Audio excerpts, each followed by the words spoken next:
galera, Cosmos Nerd, estamos aqui hoje com mais um vídeo, né? Nós vamos hoje adentrar, né, em uma história muito importante na cultura pop. Michael Jackson, Madonna, descobriremos aí. Que viagem é essa, velho? Claramente que não, nós vamos falar hoje de Frankenstein. Pois é, né? Frankenstein, aquela cultura pop verde, com um parafuso no pescoço. Mas não é desse que a gente vai falar, não. Vamos falar do Del Toro. Agora, corra. Exatamente, um filme excelente que foi lançado aí esse ano, né? Que faz uma adaptação do livro escrito por Mary Shelley.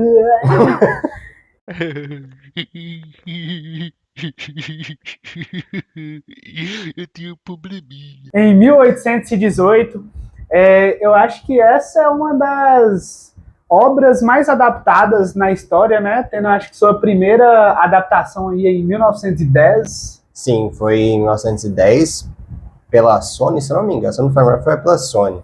Aí depois tiveram várias variações. Tiveram a noiva do Frankenstein, que é aquele cabelozinho pra cima, branco, raiozinho, se refere à energia passando no corpo também. Sim, é verdade. Aí teve, se não me falha a memória também, os Simpsons, e depois teve Guilherme Del Toro. Sim, mas eu acho que teve algum outro filme também lançado em 2017, se eu não me engano. Teve algumas adaptações para animação, tem Frankenstein Jr., né? E eu acho que tem mais algumas outras duas que não me falhar a memória, mas a gente pode deixar aqui também. Então, assim, no decorrer da história, a partir do momento que foi escrito o livro, né, teve muita coisa sobre Frankenstein. Então é sobre essa grande obra que a gente vai estar falando aqui hoje, fazendo algum paralelo também do filme com outras obras e até mesmo com o filme, mas narrando mais a história que acontece no filme do Del Toro. Vamos começar a partir do início, a partir da escrita do livro de Mary Shelley, Em 1818. Em 1918, isso aí. Você sabe por que ela foi escrita? Por que ela escreveu? Isso. Foi uma aposta para ver quem escrevia o livro de horror melhor. Essa parte eu não sabia, não. Essa aí. Pois é. E ela ganhou, porém ela não colocou o nome dela como autor. Na verdade, autora, na verdade. Sim. Ela colocou como anonimato. Agora, por que eu não lembro. Bem que no que eu estava vendo também fala que nessa primeira obra dela teve alguma coisa nesse sentido, mas que depois ela escreve mais, eu acho que umas duas, e aí que o oficial mesmo, eu acho que é ali em 1820, alguma coisa assim, parece que foi 2 anos, até ela realmente lançar o livro oficial, algo nesse sentido. Pois é. Aí a Sony comprou os direitos e adaptou em preto e branco, lá em 1930, por aí. Mas um dos motivos do Frankenstein ser verde, sabe o motivo também?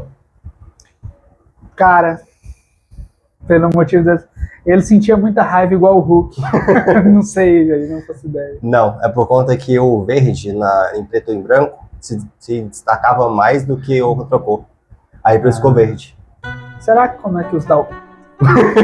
Assunto para outro vídeo. É claro. Mas é uma das obras muito interessantes, né? Um terror gótico ali escrito naquela época.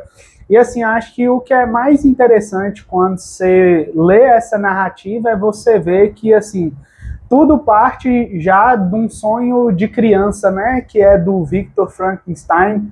Ele desde pequeno ele tem esse desejo. Na verdade, não é um desejo, né? Esse sentimento pela medicina, Sim. pela alquimia, né?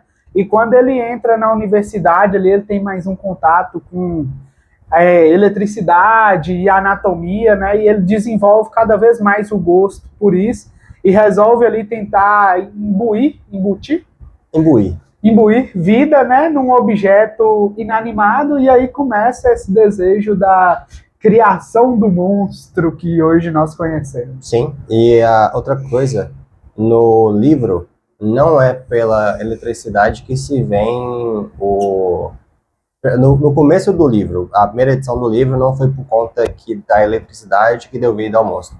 Esse aí foi bem depois, acho que foi no segundo apêndice do livro que colocou a parte da eletricidade. Antigamente não tinha.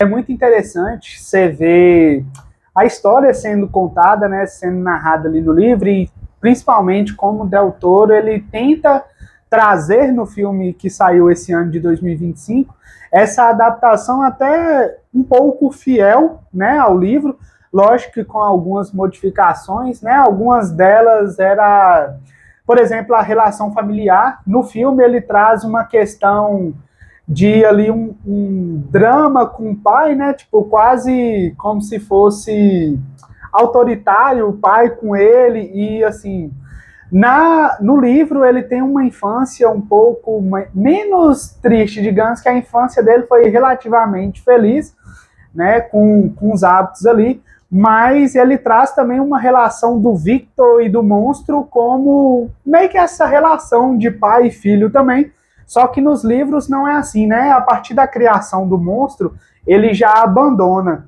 No filme não, no filme, pelo menos na história narrada pelo Victor, ele tenta ali ver se o monstro ele é inteligente, tenta ensinar ele alguma coisa, mas visto que ele não fala outras coisas além do nome Victor, ele começa a se frustrar com a criação dele no filme. Isso, né? Vale lembrar que o filme ele é dividido em partes. Sim. Tem uma parte contada pelo Victor Frankenstein, tem outra parte que é falada pela visão do monstro. Como que aconteceu cada coisa. Acaba que algumas coisas mudam um pouquinho. Sim. De contexto, de divisão de cada um, mas sempre muda. Exatamente. Mas uma coisa assim que eu acho que é interessante no filme foi que eu acho que ele quis trazer justamente mais... Eu acho que esse lado humano mesmo, né? Assim, a gente vê um traço de alguma coisa ali quando o Victor conta a história, mas quando a gente vê o Frank, o monstro, né? Que na verdade o monstro ele não tem nome, né? Ele herda o nome do criador, isso. Frankenstein. Então, quando a gente vê o monstro contando, a gente vê mais esse lado humano, né? Ele contando a história de como o Victor fez e o abandonou, deixou ele para morrer lá. Tanto que dá uma raiva do caralho por conta disso. Exatamente. E assim, ele, ao fugir, ele encontra uma família lá que ele observa de longe, que ele tem medo de ser rejeitado, e aí ele começa a ajudar essa família ali em segredo, né? Eles têm uma fazenda, e aí ele começa a fazer algumas coisas assim, e essa família acha que tem algum tipo de Deus... um espírito da floresta. Um espírito da floresta, ajudando eles ali, quando na verdade é o Frank que está fazendo aquilo. E ele começa a observar aquela família, e nisso também ele começa a desenvolver a fala, né? Sim. Então, porque antes ele só falava Victor, então depois ele já começa... Victor e Isabela, o nome Isabel, que é a esposa do irmão, né? Que outra coisa que dá contraste com o livro também, porque no livro ela estava oferecida a casamento ao Victor e não ao William, que é o irmão do Victor Frankenstein. Teve essa pequena mudança. Teve essa mudança aí também. Então ele só falava o nome do Victor, posteriormente ele aprende a falar o nome da Isabelle,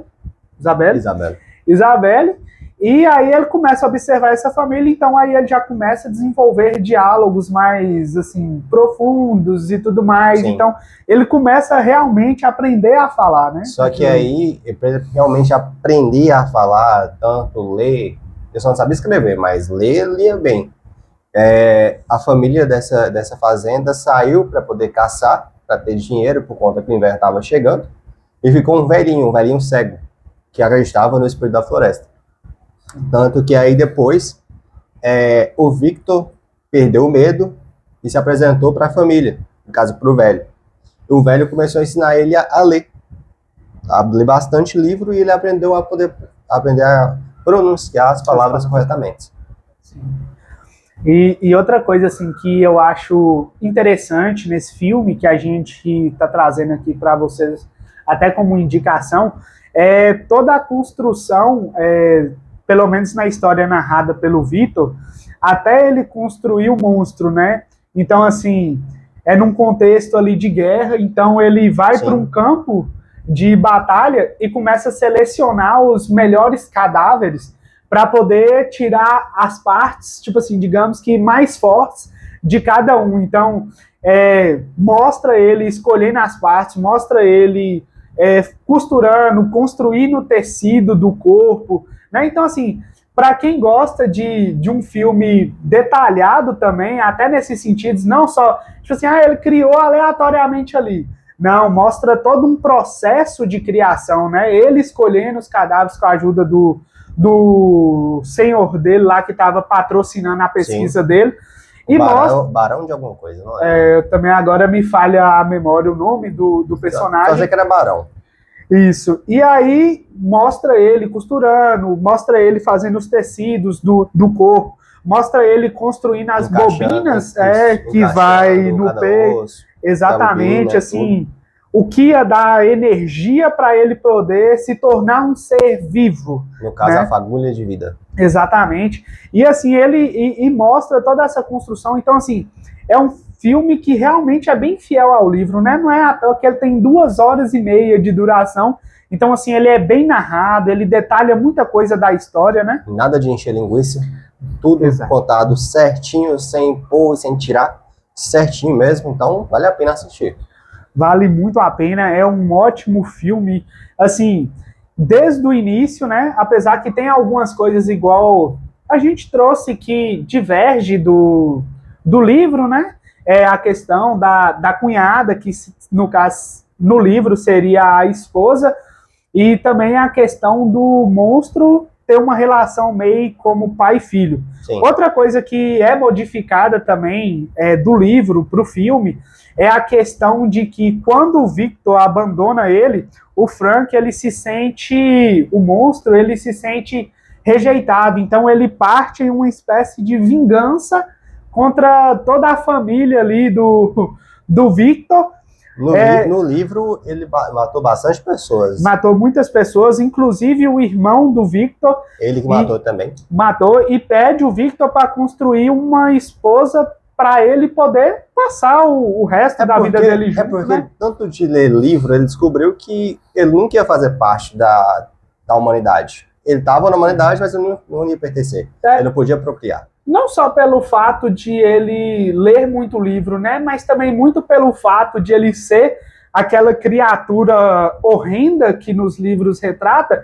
A sociedade não aceitava ou não ia aceitar ele pela aparência dele, né? Sim. Então, assim, ele se sentia rejeitado pela sociedade e a única pessoa que poderia, no caso, estar com ele ali, viver com ele, que seria o criador dele, também o rejeita, né? Então, assim, no livro já mostra, talvez, esse traço humano, mais um traço humano mais negativo, que seria todo esse sentimento contrário, né, de negação, de rejeição, e aí ele cria uma coisa na cabeça dele, e aí começa a matar em nome de uma vingança, de uma justiça própria, e quer uma noiva para ele, aí ele pede o Victor para fazer, o Victor fala que vai fazer, mas depois ele volta atrás, e acaba não fazendo, e aí continua também uma perseguição. Outra coisa também que modifica do livro para o filme é o final, que é contado, né? Porque no filme tem um final ali feliz, que eles se perdoam, fazem as pazes, né? O Victor acaba morrendo, sim, mas o Frank, o monstro e ele se perdoam, e ele até ajuda o pessoal que tá lá no Ártico a sair, mas no filme, ou no livro, eles meio assim que não se perdoam, e o monstro até sente um remorso, talvez, por causa de tudo que ele tinha feito, mas eles não têm esse momento, assim, de perdão e de conversa mesmo, sabe? Tanto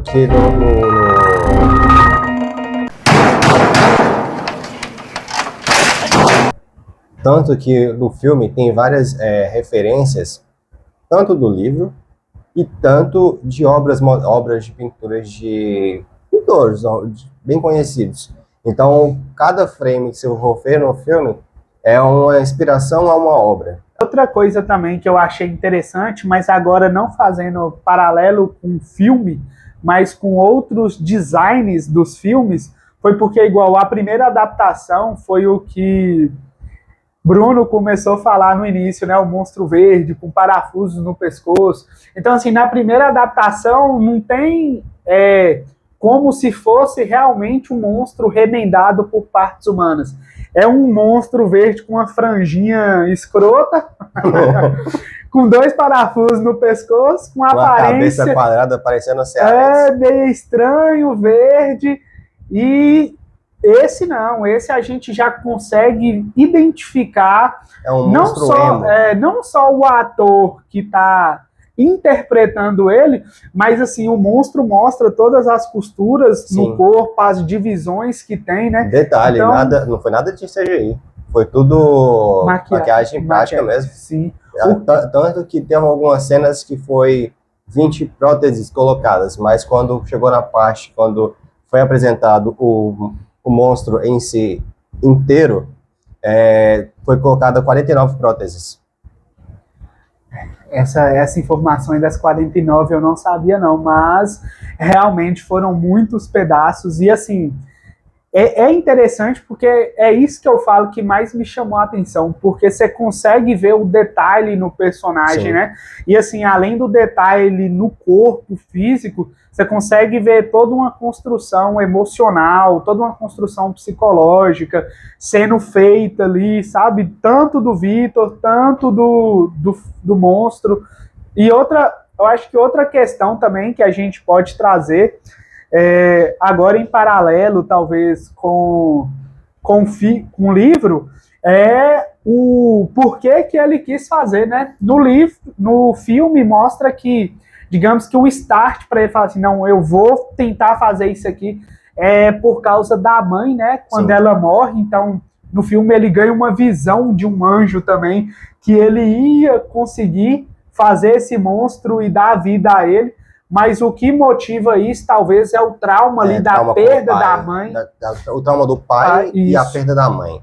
O pai queria colocar ele como se fosse o melhor médico do mundo, porque o pai realmente era, ele só vivia por conta do nome, mas ele até que era um bom doutor.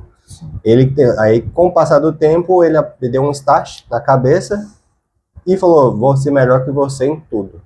Qual é a coisa que você não consegue mudar?